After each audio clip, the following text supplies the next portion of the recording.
like to now welcome Mike McCabe.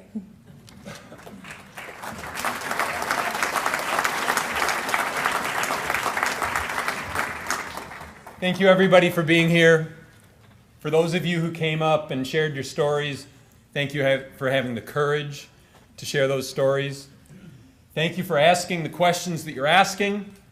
They're critically important questions to ask.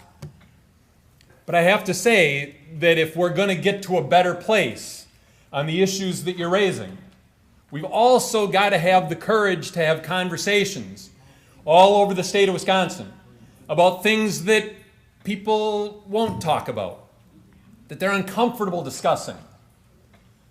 We got to deal with the fact that we live in a country that started with a constitution that said people could be property. And once that constitution was amended, and once slavery was abolished, those who sought that kind of economic and social control weren't about to embrace equality. They went about constructing Jim Crow. They went about building segregation laws that would allow them to continue to exercise that control. And once Jim Crow was swept away by the civil rights legislation of the 1960s, they didn't embrace equality. They went about building a new structure. And that structure stands on some pretty sturdy legs. It stands on voter suppression policies that have been created. It stands on mass incarceration. It stands on an evolution of policing philosophy. Every squad car in America used to say protect and serve. And now the philosophy of policing has become intimidate and control. That is the new Jim Crow. That is the new Jim Crow.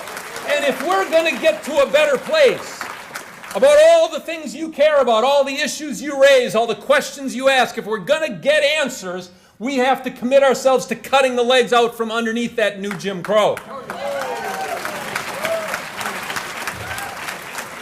I want to live in a Wisconsin that aims to erase the words working poor from our vocabulary. I want that phrase to go away, and that means a living wage for every worker, and health care for all, and affordable, debt-free education for all of our young people.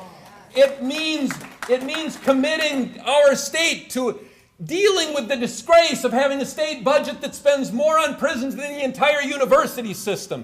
It means doing away with crimeless parole revocation. It means fully legalizing marijuana. We got to stop locking up nonviolent offenders. It means dealing with that rhetoric that's been shoved down our throats that we got to be tough on crime. Wisconsin has been dumb on crime. Because right across the border to the west, you got a state that imprisons half as many people, and yet our two states have virtually identical crime rates. So imprisoning twice as many people has not reduced crime in Wisconsin. It's just left us with the stain of a state budget that spends more locking people up than we spend on unlocking human potential. But if we're going to get to that Wisconsin, if we're going to achieve that Wisconsin, we got to do something else. We got to deal with the fact that there's a cancer growing in the body of our democracy. I have spent my life, my adult life, seeking to expose and break the grip of big money influence in politics. And one of the things I can tell you about all that money power is that less than 0.5% of the American population supplies 2/3 of all the political money. And what I can also tell you about that tiny segment of society that spends all this money to influence our politics is that what they want our government to do is vastly different from what you want our government to do. And they get their way on every issue we care about. We've allowed cronyism and corruption and what amounts to legal bribery to take root in our state, and it has to be uprooted because we will not get good health care from a sick political system. We will not get living wages from a dying democracy.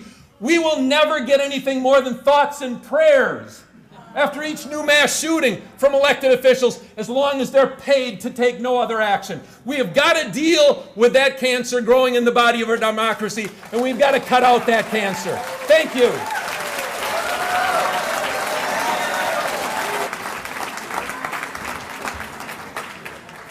It's hard to follow Mike, I ain't gonna lie to you. So everything he just said, I agree with. So thank